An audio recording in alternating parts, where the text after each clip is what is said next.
il y a quelque temps, je revenais de Dallas, au Texas. Je revenais à la maison par avion. Nous avions eu une série de réunions là-bas. Et en chemin, il y a eu un orage. Et l'avion a fait un arrêt d'urgence à Memphis. Pendant que j'étais à Memphis, on m'a logé à l'hôtel Peabody. Oh, quel hôtel somptueux! Je ne me sentais pas tout à fait à ma place.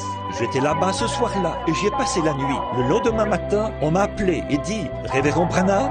Oui, on m'a dit « La limousine vous prendra à 7 heures précises. L'avion décollera à 7h30. » J'ai dit « Merci monsieur » et j'ai raccroché. Je me suis levé, j'ai prié et je me suis dit « Eh bien, j'ai peut-être le temps de faire un saut à la boîte d'un bureau de poste. » J'ai ici de la correspondance à laquelle j'ai répondu hier soir. Je me suis levé et me suis mis à descendre la rue. Je marchais en chantant. Il y a des gens presque partout dont le cœur est enflammé. Du feu qui descendit à la Pentecôte, qui les a nettoyés et purifiés. Oh, il brûle maintenant dans mon cœur. Oh, gloire à son nom. Je suis si heureux de dire, je suis l'un d'entre eux. Je descendais la rue, le paquet de lettres à la main, allant vers le bureau de poste. J'ai senti une chose étrange. Vous savez de quoi je parle, n'est-ce pas? C'est comme si tout s'était tranquillisé. Oh, quelle sensation! J'ai pensé, oh là là, que c'est merveilleux. Bon, Doc chantait souvent un petit cantique, que je marche guidé par la colombe céleste. Remplis-moi chaque jour d'amour. Je méditais là-dessus, et cet amour s'est mis à couler en abondance. Nous avons l'amour, mais il nous faut l'amour en abondance. L'amour qui déborde. Qu'est-ce? Quand l'amour divin a été projeté, la grâce souveraine prend la relève. Il le faut. Je marchais dans la rue ce matin-là, à Memphis. Je reviens à mon histoire. Je marchais dans la rue, à Memphis, en chantant pour le Seigneur. Et tout à coup, quelque chose a dit, arrête-toi. Je me suis arrêté. Tout à coup, il a dit, fais demi-tour, va dans l'autre direction. Eh bien, c'était dans la direction du fleuve. Je me suis dit, oh là là, j'ai avancé un peu plus. Je me suis dit, eh bien, c'était juste quelque chose que Vous savez, souvent, on a des impressions, vous savez. Et souvent, les gens commettent des erreurs parce qu'ils suivent leurs impressions au lieu de suivre la conduite divine. J'ai donc continué à avancer en me disant, c'était juste moi, une impression. Et oh, plus j'avançais, plus ça empirait. Je me suis mis là, en retrait, et j'ai regardé tout autour. Il y avait là des articles de pêche. À ce moment-là, tous les gens avaient quitté le trottoir. Ce groupe-là, quand le feu avait changé, je me suis dit, alors que les gens étaient en train de me dépasser, que j'allais faire comme si je regardais ces articles de pêche. J'ai dit, bienveillant Père Céleste, que voulais-tu que je fasse? Était-ce toi qui te mouvais dans mon cœur? On dirait que je vais éclater. À l'intérieur, il y a quelque chose qui se répand. Quelque chose a dit, fais demi-tour, rebrousse chemin. J'ai dit, pour aller où? Il a dit, fais demi-tour, rebrousse chemin. Pour aller où? Ça ne change rien. On continue à marcher, c'est tout. J'ai fait demi-tour et j'ai repris ma marche dans la rue. J'ai marché, j'ai regardé ma montre, ça continuait à insister. L'heure était passée, je suis allé un peu plus loin. L'heure était passée, il était plus de 7h30, à 8h. Oh là là, je m'étais rendu loin, très loin. Là, il y avait des maisons aux couleurs vives, beaucoup de vieilles maisons aux couleurs vives là-bas, très loin. Je marchais là et le soleil était déjà bien haut. C'était au début du printemps. Les nuages s'étaient tous dissipés. J'ai pensé, eh bien, j'ai raté mon vol. Mais j'ai pensé, oh Dieu, si je rate mon vol, c'est ton ordre. Tant que Où me conduis-tu, Seigneur? Je ne sais pas où tu m'emmènes. Où vais-je? Ce n'était pas de mes affaires. Il fallait continuer à marcher. J'ai continué à marcher. C'est tout. Après un moment, j'ai regardé. Une mamie, le type même de tante Jemima, était appuyée contre un portail, comme ceci. Elle se tenait là, appuyée contre le portail. Elle avait de grosses joues rondes. Elle se tenait là, une chemise enroulée autour de la tête, comme ceci, et attachée en arrière. Je continuais à marcher, là. Je suis arrivé à sa hauteur, et les larmes coulaient comme ça sur ses grosses joues. Elle m'a regardé et m'a dit « Bonjour, pasteur ». J'ai dit « Madame ?» J'ai dit « Bonjour ». Elle a esquissé un sourire et m'a regardé, les larmes aux yeux. Je me suis dit, elle m'a appelé « Pasteur ». C'est comme ça qu'on appelle les prédicateurs dans le sud, vous savez. Et j'ai dit « Comment avez-vous su que je suis pasteur ?» Elle a dit « Je savais que vous viendriez ». Quoi? Elle a dit, je savais que vous viendriez. J'ai dit, je ne comprends pas, tantine. Voulez-vous m'en dire plus? Elle a dit, vous savez, avez-vous déjà lu l'histoire de la Sunamite qui n'avait pas d'enfant et qui a demandé au Seigneur de lui donner un enfant? Elle a dit, et elle y est venue, l'a bénie et elle a eu un enfant. J'ai dit, oui madame, je m'en souviens. Elle a dit, je suis comme cette femme-là. Elle a dit, je n'avais pas d'enfant. J'ai prié le Seigneur et j'ai dit au Seigneur que s'il me bénissait et me donnait un enfant, moi, j'élèverais cet enfant pour lui. Et elle a dit, il m'a donné un enfant. Et elle a dit, j'ai fait des lessives sur une planche à laver. Une petite cabane se trouvait là, sur le côté. Elle a dit, j'ai fait des lessives sur une planche à laver pour élever cet enfant. Et elle a dit, quand il a grandi, pasteur, il a pris la mauvaise voie. Elle a ajouté, il s'est mis à avoir de mauvaises fréquentations. Et le voilà couché, mourant. Et elle a dit, le docteur est venu avant-hier, quand il a perdu connaissance. Et il a dit qu'on ne pouvait plus rien pour lui. On lui avait administré du Salvarsan 606 et tout, du mercure, de la pénicilline. Aucun résultat. C'est une maladie vénérienne, la syphilis. On pense que la valve de son cœur a lâché. Elle a dit, plus rien ne peut être fait pour lui. Elle a dit, il était couché ici, mourant. Et j'ai dit, oh Seigneur, je ne voulais pas voir mon bébé mourir comme ça. Et elle a dit, si seulement je pouvais l'entendre me dire qu'il est sauvé. Et elle a dit, j'ai prié pendant 2 nuits. Elle a dit, ce matin, vers 3 heures, elle a dit, le Seigneur m'a fait tomber dans un sommeil pendant que j'étais à genoux. Elle a dit, j'ai eu un songe. Elle a dit, j'ai vu venir un homme vêtu d'un complet clair avec un petit chapeau western posé de travers sur la tête.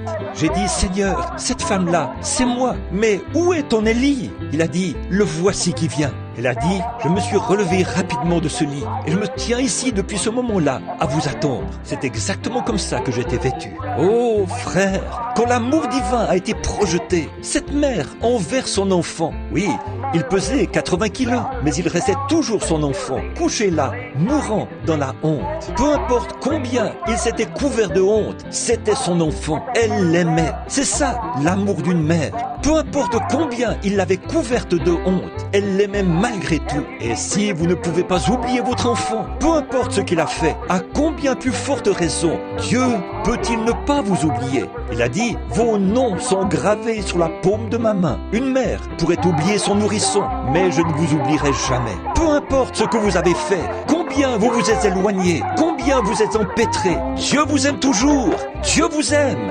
Gardez cet amour vivant, ne le laissez pas s'éteindre. Donc, elle a poussé un soupir. Elle a dit, oh, je ne pouvais vraiment pas. Elle a dit, pasteur, j'ai eu un songe dans lequel je vous ai vu venir. Elle a dit, quand j'ai regardé dans la rue et que j'ai vu ce petit complet clair et ce petit chapeau posé de travers sur votre tête, elle a dit, l'esprit m'a dit, le voilà. Et elle a dit, voulez-vous entrer? J'ai pensé, oh Dieu, j'ai pensé, c'est peut-être ici que tu me conduisais. C'est pour cette raison que je devais venir ici. Je ne savais pas. J'ai ouvert le portail.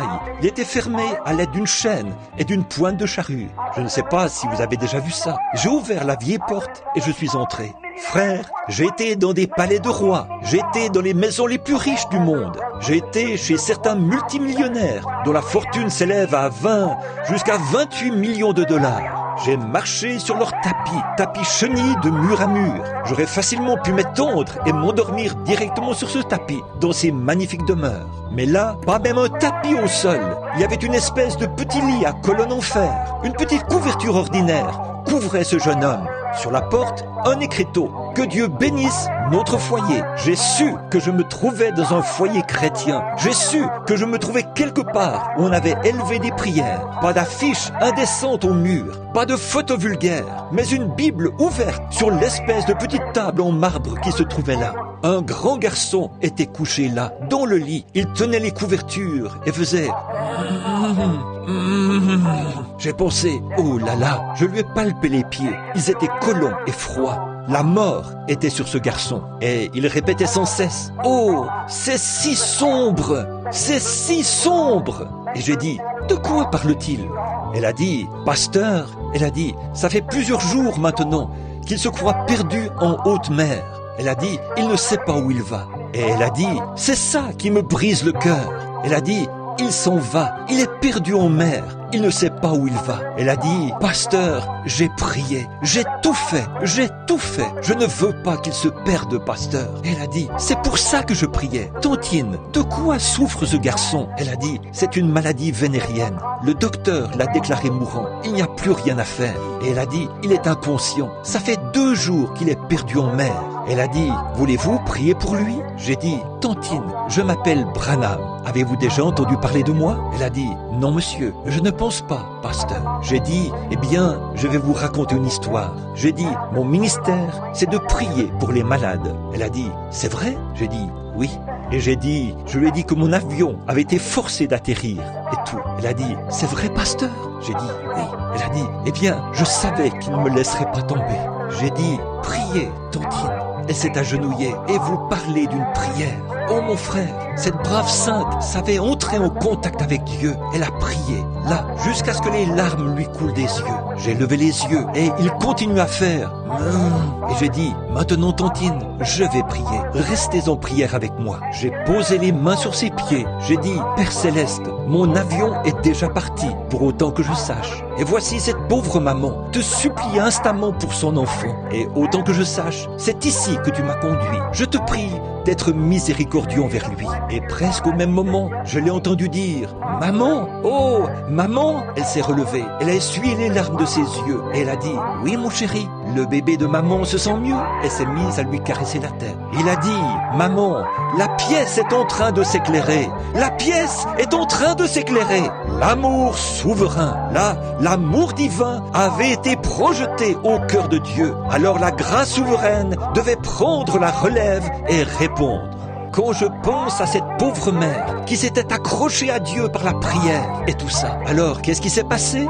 Dieu, par sa grâce, Dieu dans sa miséricorde, a fait descendre un avion des cieux et l'a immobilisé au sol, afin d'exaucer la prière d'une pauvre femme de couleur ignorante, dont l'amour divin avait été projeté. Qu'elle ait été pauvre, noire, jaune ou quoi que ce soit, peu importe, quand la grâce divine a été projetée, la grâce souveraine doit prendre la relève. L'amour qu'avait cette brave maman qui avait supplié instamment. Et ce jeune homme, environ 2 ans plus tard, je voyageais, j'étais dans un train qui allait dans le sud. Je suis descendu du train pour aller m'acheter un hamburger. Il fallait payer environ 70 ou 80 cents pour en avoir un dans l'avion et dans le train. Or, je pouvais m'en acheter un pour environ 20 cents dans un petit kiosque. Je suis descendu du train et me suis mis à marcher. Quelqu'un qui portait une casquette rouge m'a dit « Bonjour, pasteur Branham !» J'ai regardé autour de moi, j'ai dit « Bonjour, fiston !» Eh bien, a-t-il dit « Vous ne me reconnaissez pas ?»